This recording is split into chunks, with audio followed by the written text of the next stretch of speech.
울지 않는 사람은 없습니다. 전통적으로 말하면 남자는 울지 않아야 합니다. 남자는 평생 3번 운다고 하지요. 태어나면서 울고, 부모님이 세상을 떠나셨을 때 울고, 그리고 나라가 망했을 때 운다고 하지요. 남자는 강해야 하고 강한 사람은 울지 않는다, 이런 가부장적인 생각이 반영된 얘기입니다.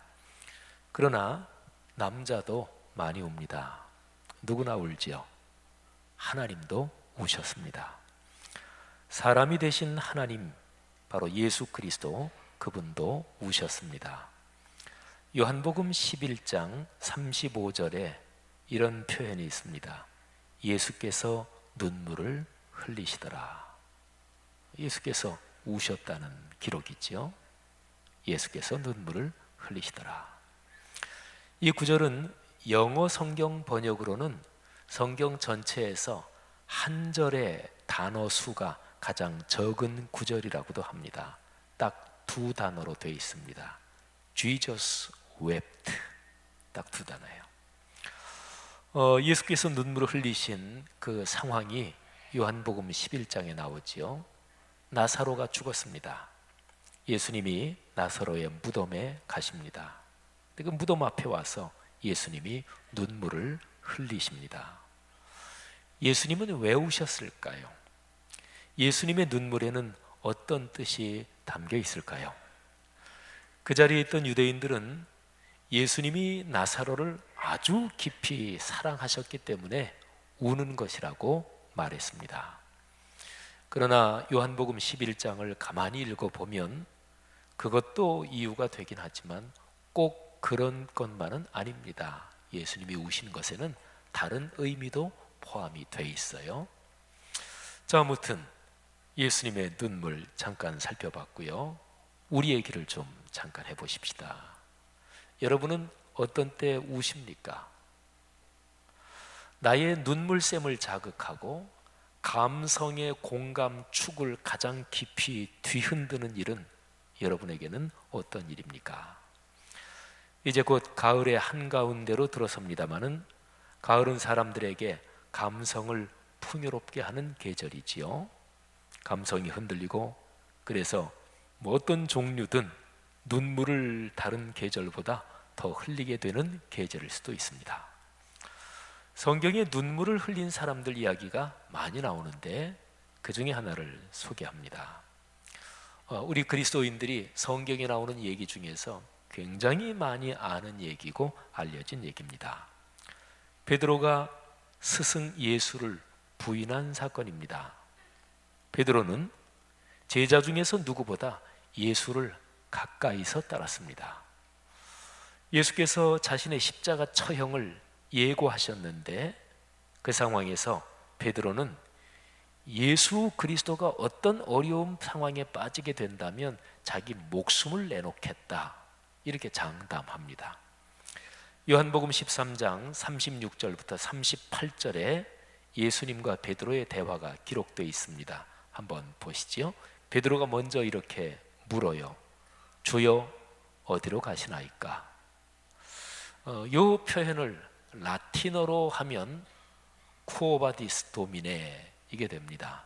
도미네가 주여, 쿠오바디스, 어디로 가시나이까? 베드로의 물음에 예수님께서 이렇게 대답하시죠. 내가 가는 곳에 네가 지금은 따라올 수 없으나 후에는 따라오리라. 베드로가 반문합니다. 주여, 내가 지금은 어찌하여 따라갈 수 없나이까?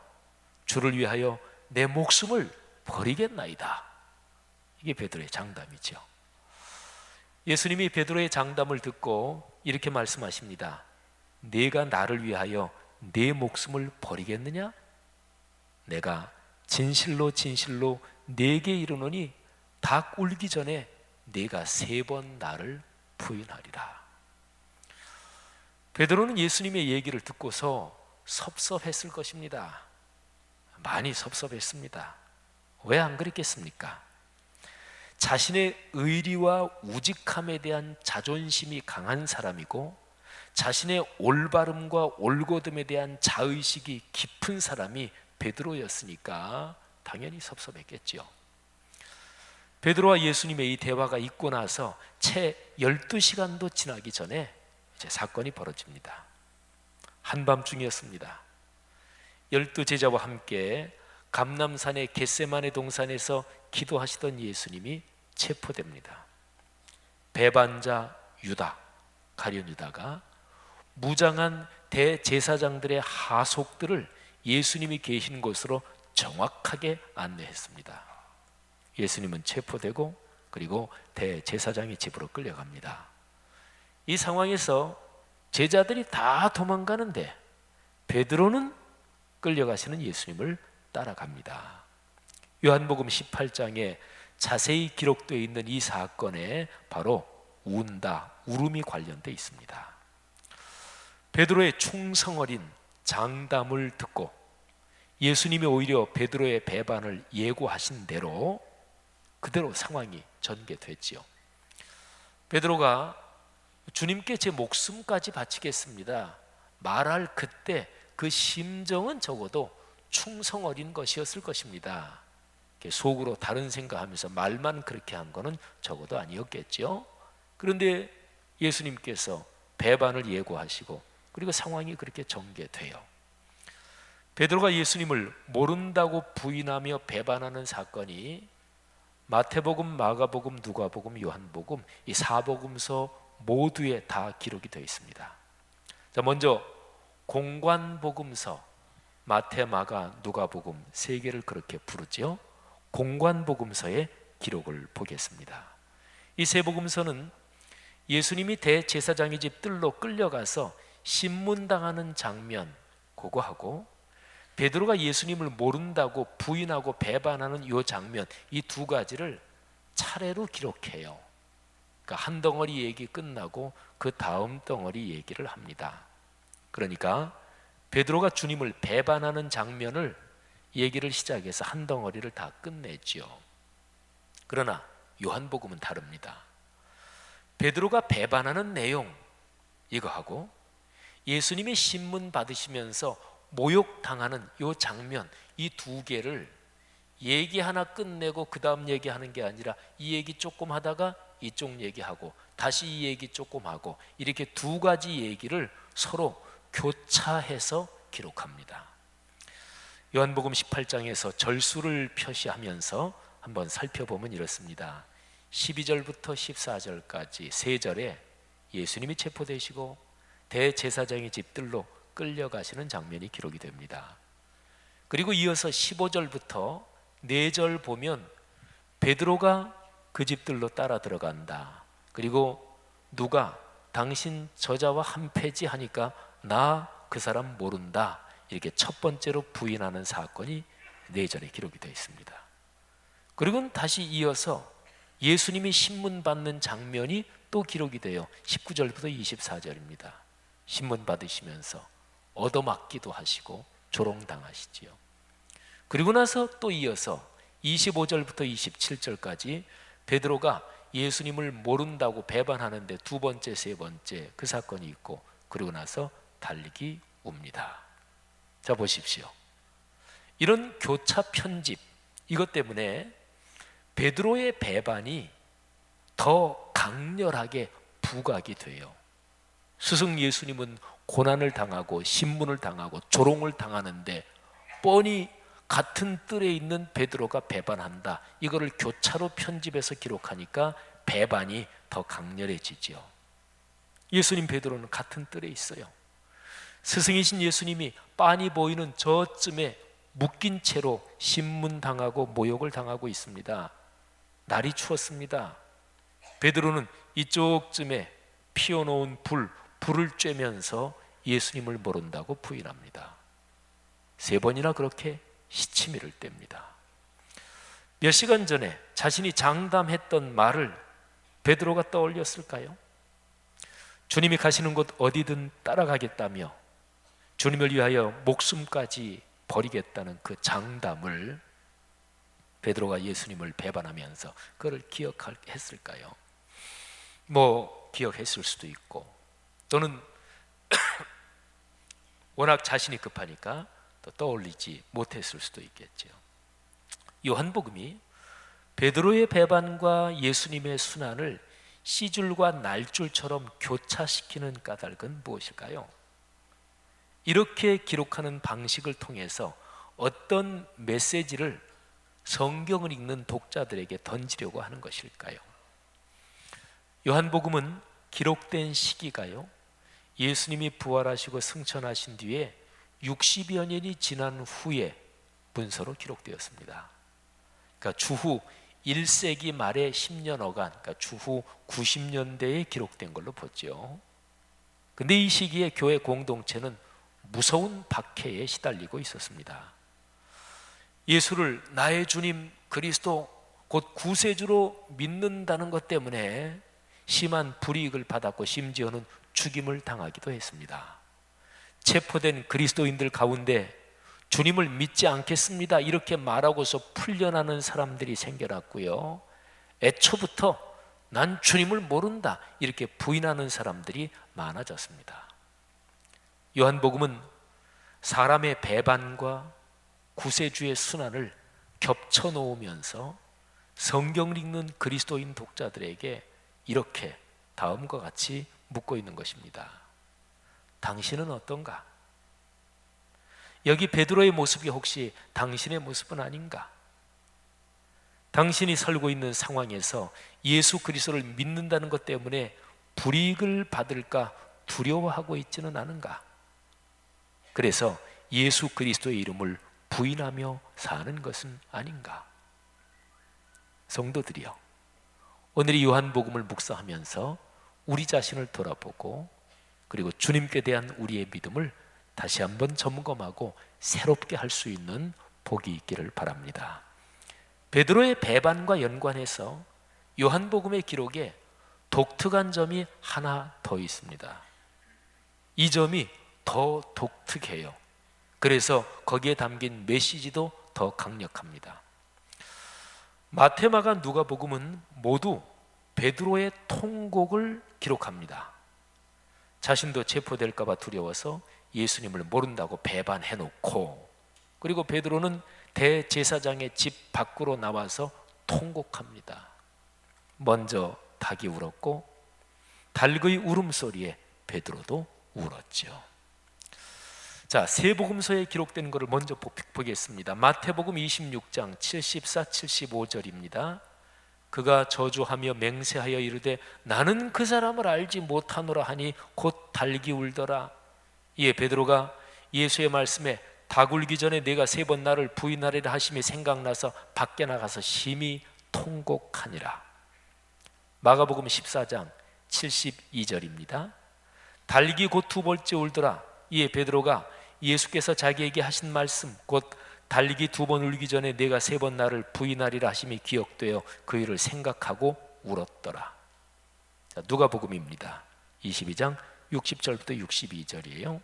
베드로가 이르되 이 사람아 나는 네가 하는 말을 알지 못하노라고 아직 말하고 있을 때에 닭이 곧 울더라.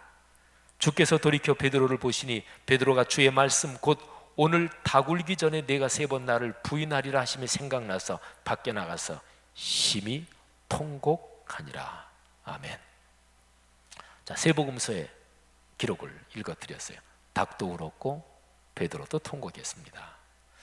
그런데 요한복음에는 닭이 울었다는 기록은 있어요. 그런데 베드로가 울었다는 기록은 없습니다. 요한복음 18장 27절을 제가 읽어드립니다.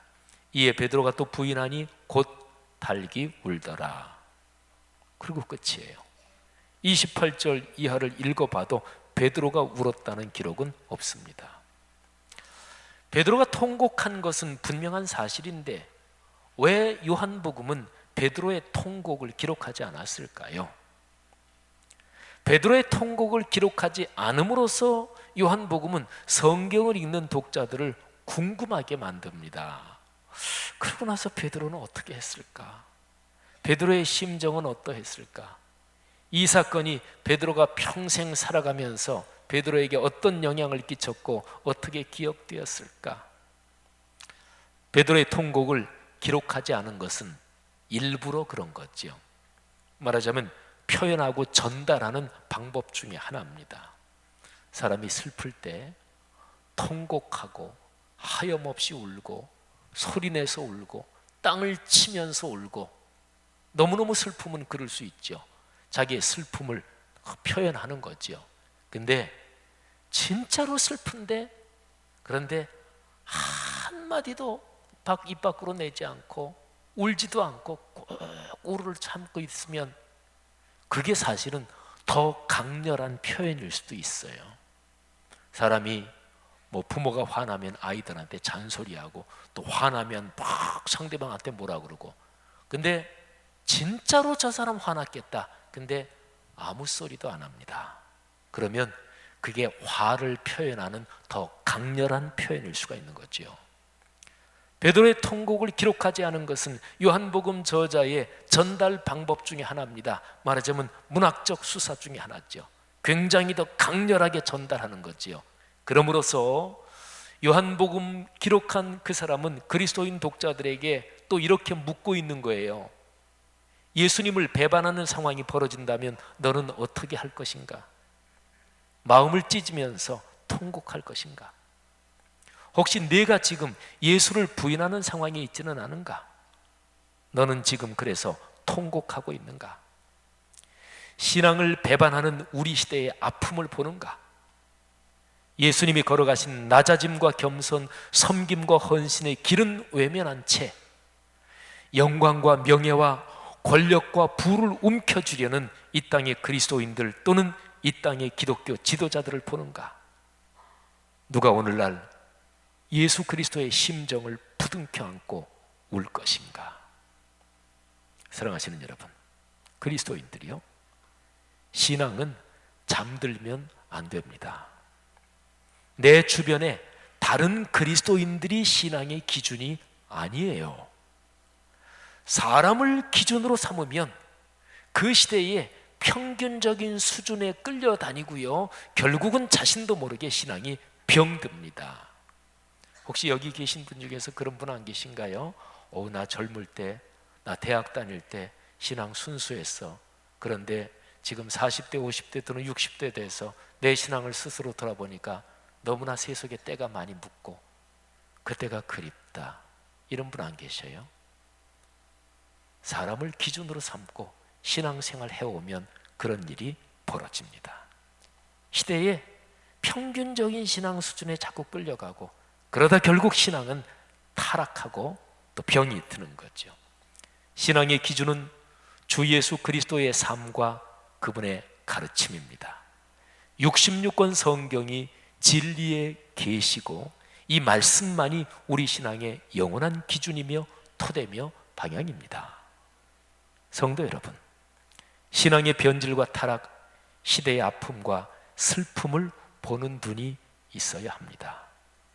보통 교회의 타락, 신앙의 병든 거를 지적하면 많은 사람들이 그런 얘기를 자꾸 하느냐 그래요. 의사한테 갔는데 의사가 아픈 거 몇 가지 얘기 안 해주면 좋겠어요? 그건 안 그렇잖아요. 그리스도의 몸이 병들고 사회가 병든 건 왜 얘기를 안 해요? 사랑하신 여러분, 주님의 눈으로 시대를 통찰하는 깨달음이 있어야 합니다. 우리 모두 이런 은혜를 사모합시다. 이런 마음과 영혼으로 우리가 사는 시대를 끌어안고 눈물의 기도를 올릴 사람들이 필요합니다. 그리스도의 몸인 교회가 병들고 타락해가는 것을 끌어안고 통곡의 기도를 올리는 그런 우리가 되시기를 바랍니다. 주님의 복음을 위하여 우는 사람에게 복이 있을 것입니다. 기도하겠습니다. 이 시간에 들은 말씀 우리 마음으로 끌어안고 각자가 한번 자신을 돌아보고 오늘날의 한국 교회 또 이 사회, 남북이 갈라져서 또 북한의 핵의 위협 또는 경주 중심으로 일어나는 지진들, 오늘날의 세계의 이 아픔을 한번 생각해 보면서 나는 그리스도인으로서 어떻게 살고 있는가, 나는 마땅히 통곡할 일에 통곡하고 있는가, 이 사실을 가슴으로 끌어안고 각자가 한번 기도하고 또 바로 이어질 성찬 예식을 위해서 준비하며 기도하겠습니다. 하나님 아버지, 우리의 심정 이 시간에 주님 앞에 열어놓습니다. 이 시간에 주님 앞에 간절한 마음으로 기도합니다. 사랑이 많으신 아버지, 우리를 불쌍히 여겨 주옵소서. 이 시대의 타락과 병든 것과 또는 아픔과 슬픔을 주님께서 아시오니 아버지여 불쌍히 여기시고 이 시대의 그리스도인들이 그리스도인답게 교회가 교회답게 존재하게 하시며 하나님의 시대가 그리스도인과 교회 공동체를 보며 희망의 빛을 볼 수 있게 하옵소서. 아버지, 우리가 섬기는 교회와 한국교회의 사회, 남북이 끊어진 상황, 또는 북한의 핵의 위협이나 강대국들의 첨예한 갈등, 또 경주 인근에서 난 그 지진 상황, 아버지 오늘날 세상에 슬프고 고통스럽고 병든 것이 너무나 많습니다. 주여, 이런 상황 가운데 우리를 돌아봅니다. 불쌍히 여기시옵소서. 이 시간에 성찬식에 참여합니다. 아버지, 우리 한 사람 한 사람을 붙잡아 주옵소서. 주님 감사합니다. 용서옵소서. 감사합니다. 하나님 아버지, 은혜 감사합니다. 오늘 들은 말씀 붙잡고 결단하며 기도한 우리의 기도를, 또 우리의 마음을 받아주신 것 감사합니다. 이 시간에 성찬식 참여합니다. 우리 마음속에 고백한 죄들을 용서해 주시고 주님의 몸과 보혈을 어떤 표현하는 이 떡과 포도즙을 통해 하나님께서 다시 한번 우리와 같이 계시며 더 깊은 체험을 주옵소서. 병도 낫게 하시고 문제는 해결되게 하시고 마음과 영혼이 다시 한번 하나님의 거룩한 뜻에 따라 순수해지게 하시고 순수함을 향한 용기를 주옵소서. 예수님 이름으로 기도 올립니다. 아멘. 주 예수 그리스도의 명령에 따라 성찬 예식을 거행합니다. 주보에 있는 평화 인사를 교독합니다. 성찬위원들은 앞으로 나오셔서 준비해 주시기 바랍니다. 주님께서 사도들에게 말씀하셨습니다. 너희에게 평화를 주노라. 하나님의 평화와 기쁨이 여러분에게 충만하시기를 축원합니다. 이제 받은 은혜를 생각하면서 다 같이 평화의 찬송을 부릅시다.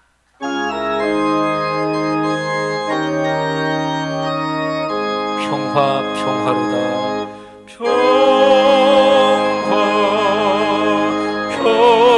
평화로다. 하늘 위에서 내려오네. 그 사랑의 물결이 영원토록 내 영혼을 덮으소서.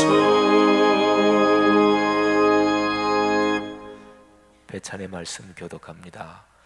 우리가 떼는 이 떡은 여러분을 위해 주신 그리스도의 몸입니다.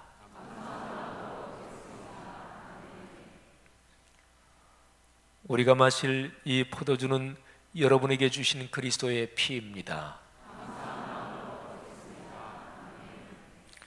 분병과 분잔의 말씀입니다. 성찬위원들 중에서 떡과 잔 받지 않으신 분들은 단위로 올라오시면 되겠습니다. 주님께서는 잡히시던 날 밤 제자들의 발을 씻기신 후 떡을 가지고 감사드리신 다음 이것은 너희를 위한 내 몸이니 이것을 행하여 나를 기념하라 하셨으니 이제 우리 다 같이 떡을 나눕시다. 아멘. 떡을 잡수신 후 또 잔을 가지고 이 잔은 내 피로 세운 새 언약이니 이것을 행하여 마실 때마다 나를 기념하라 하셨으니 이제 우리도 잔을 받읍시다. 아멘. 우리 회중 여러분들은 자리에서 다 일어나시고 오늘 처음 오신 분도 괜찮고 세례 받지 않으신 분도 괜찮습니다. 배종위원들이 배종을 하시면 떡을 먼저 받으시고 그 다음에 잔을 받으시고 둘 다 받으신 분들은 조용히 자리에 앉아서 은혜를 사모하면서 기도하시면 되겠습니다.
하나님께서 여러분을 깊이 사랑하십니다.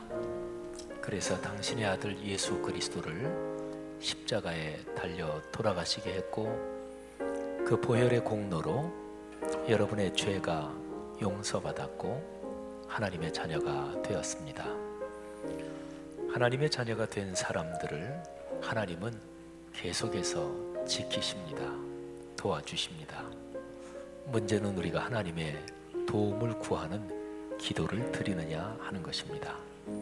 이 시간에 떡과 잔을 받으시면서 하나님께 간절히 기도의 마음을 올리십시오. 여러분의 몸의 병도 고치시고 이런저런 어려운 상황에 지금 주님께서 함께 하시고 문제도 해결하시고 여러분의 삶을 축복하실 것입니다.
하나님 아버지 은혜를 감사합니다.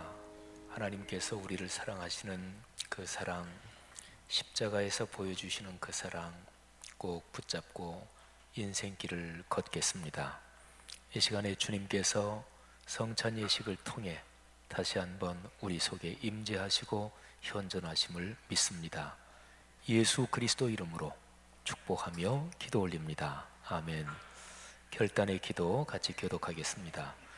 우리는 그리스도의 몸과 피를 우리 안에 모셨습니다. 주님의 몸과 피를 모셨으니 거듭난 자녀답게 살겠습니다. 하나님의 거룩하신 성령님을 우리에게 가득히 주시옵소서.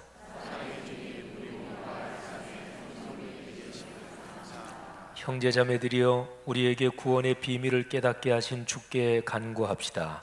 우리를 위하여 이 땅에 오신 예수님, 이 땅에 하나님의 나라가 임하게 하옵소서. 성령의 이끄심을 따라 예수 그리스도를 전하며 살게 하옵소서. 우리를 구원하신 예수님의 이름으로 기도드립니다. 아멘. 다 자리에 일어나셔서 340장 부르시며 봉헌하고 축도로 예배를 마칩니다. 우리의 고백이 되게 찬양합시다. 어지러운 세상 중에 기쁜 소리 들리네. 예수 말씀하시기를 믿는 자여 따르라. 세상 복된 신과 영광 모두 내어버렸네. 예수 친히 하신 말씀 날 더 귀히 여겨라. 기쁜 때나 슬픈 때나 바쁜 때나 틈날 때 예수 친히 하신 말씀 날 더 귀히 여겨라. 주님 크신 은혜로서 부름 듣게 하시고 걱정하는 마음을 주사 따라가게 하소서. 아멘. 삼위일체 하나님, 우리의 주님이시여, 주시는 은혜 진심으로 감사합니다. 주일마다 하나님 앞에 모여 예배할 때 하나님께서 다시 한번 우리의 마음과 영혼, 우리의 몸과 모든 생활 속에 찾아오셔서 내가 너와 같이 한다. 내가 내 손 붙들고 간다. 내 병을 고치고 영혼과 마음을 건강하게 하고 삶의 용기를 주노라 말씀하시는 주님의 음성 다시 한번 들으니 감사합니다. 한 달에 한 번 있는 귀한 성례식, 성찬식에 참여할 때마다 우리의 죄를 용서하시며 다시 한번 깨끗하게 하시는 주님의 은총 진심으로 감사합니다. 하나님, 이 시간에 받은 은혜 붙잡고 세상으로 나갑니다. 그렇게 살겠습니다. 이 시간에 주님 앞에 바친 11조 감사 주일헌금, 또 선교장학 건축 또는 여러 모양으로 주께서 주신 은혜에 감사하는 예물들 하나님 받으시며 성도들의 경제력을 축복하시며 생활의 모든 면에 자상하게 축복하시고 역사해 주옵소서. 담대할지어다. 내가 함께하노라. 이제는 우리의 주님 예수 그리스도의 은혜와 하늘아버지의 사랑하심과 늘 함께하시는 성령 하나님의 동행하심이 하늘 백성 머리 위에 지금부터 영원히 같이 계시기를 축원하옵나이다. 아멘.